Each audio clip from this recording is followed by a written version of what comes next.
Falamos agora sobre o livro Jesus, o Orante e Mestre da Oração, escrito por Padre Armindo Vaz, que está connosco e que cumprimento. Muito boa tarde. Boa tarde. Obrigado, Padre Armindo, por estar no programa Eclésia. Em torno deste livro, e mesmo antes de começarmos a gravação, o Padre Armindo dizia-me que foi o primeiro que escreveu e o último a ser editado. Foi. Parece contraditório, mas trata-se de uma segunda edição, é isso? É uma segunda edição. Eu quis renovar completamente o livro que tinha sido publicado em 1987. São quase 50 anos a fazer oração, que agora já não faço da mesma maneira que fazia em 1987. Por isso, renovei completamente o livro, sobretudo os capítulos 2 e 3. E podemos dizer que na oração de Jesus os acontecimentos pascais são o ponto de referência, o ponto limite e também o limiar de toda a oração de Jesus? São, pelo menos, os acontecimentos pascais levaram os discípulos de Jesus a compreender melhor aqueles momentos de oração em que o viram voltado diretamente e profundamente para Deus, a quem ele invocava como Pai.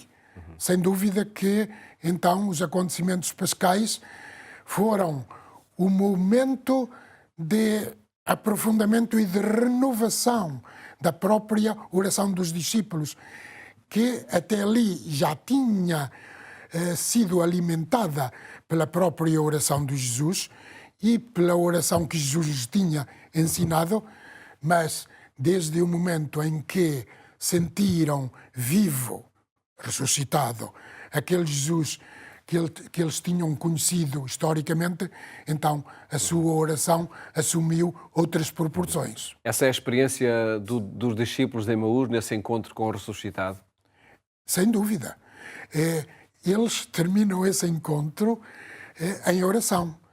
Fica conosco, porque se faz tarde. É uma oração que eu já sinto poder fazer, porque se faz tarde na minha existência. Sinto cada vez mais vontade de rezar. Fica comigo, Senhor. Fica comigo nos momentos bonitos e nos momentos dramáticos da minha existência. Fica comigo nos meus problemas, nas ambiguidades da minha vida, mas fica também comigo nos bons sucessos, naqueles momentos em que eu sinto vontade de viver mais e ainda melhor. É assim que se reza, com essas palavras que o Padre Armindo está a preferir?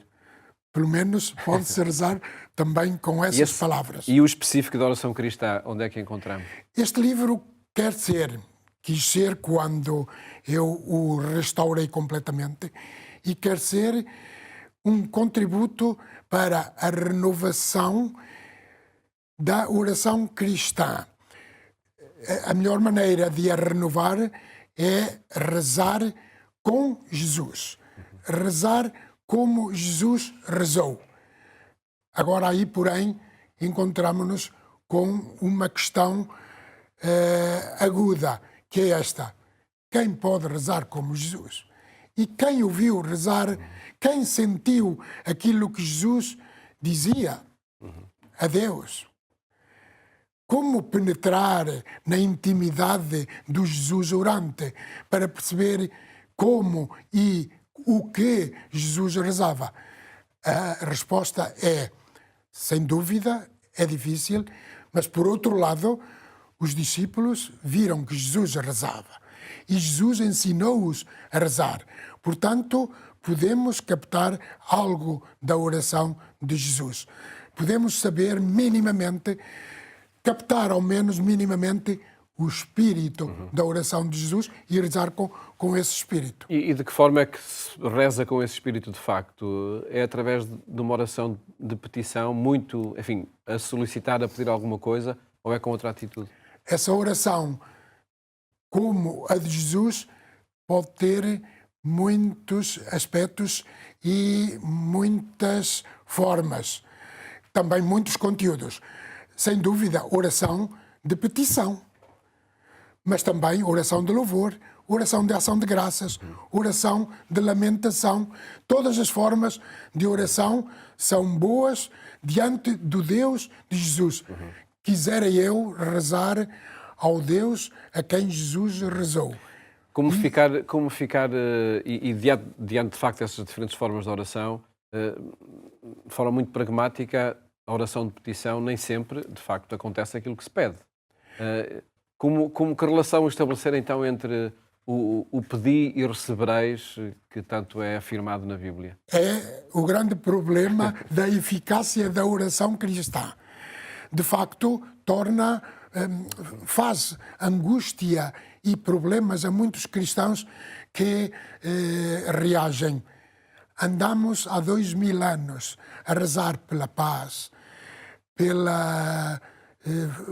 pelo fim da guerra, pelo fim da fome no mundo. Andamos a rezar para sermos todos irmãos e não o conseguimos. Então, a oração cristã não serve de nada. É como estar a clamar diante de um muro mudo. A resposta é: a oração cristã é eficaz. E podemos dizer, se ela é bem feita, no espírito da oração de Jesus, é uma oração sempre eficaz. Só que temos que perceber que a eficácia da oração, isto é, a resposta de Deus à nossa oração, não faz sempre o mesmo caminho que a nossa petição e a nossa súplica fez dirigindo-se a Deus. Nós pedimos coisas boas, materiais, a libertação de uma doença, da dor, etc. Mas Deus pode nos responder por outro caminho. E podemos ter a certeza que é sempre o melhor caminho esse da resposta de Deus? É, na medida em mesmo que seja incompreensível. Mesmo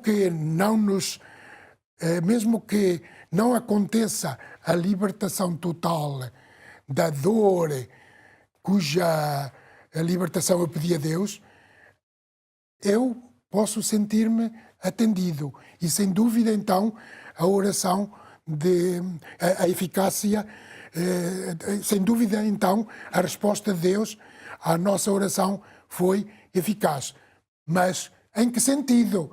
Foi eficaz no sentido de que o facto de eu rezar a Deus deu-me sabedoria para eu saber sofrer e para saber eventualmente morrer, apesar de saber que Deus me queria libertar da dor.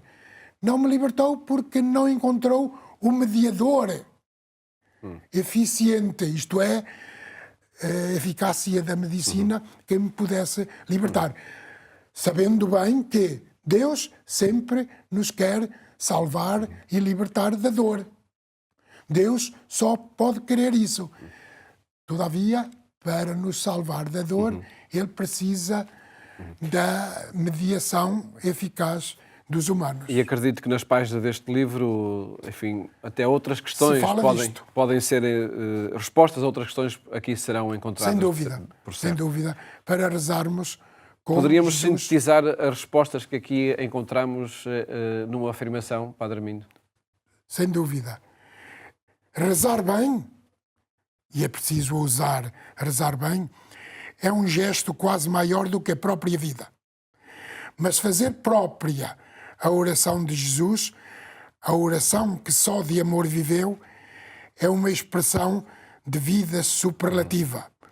Arte nobre de compreender a existência em intensidade e de a transfigurar em jardim habitado. O início à leitura do livro, que aqui é sugerido pelo Padre Armindo e que agradeço ter estado no programa Eclésia a apresentar esta sua última edição de Jesus Orante e Mestre Oração. Muito obrigado.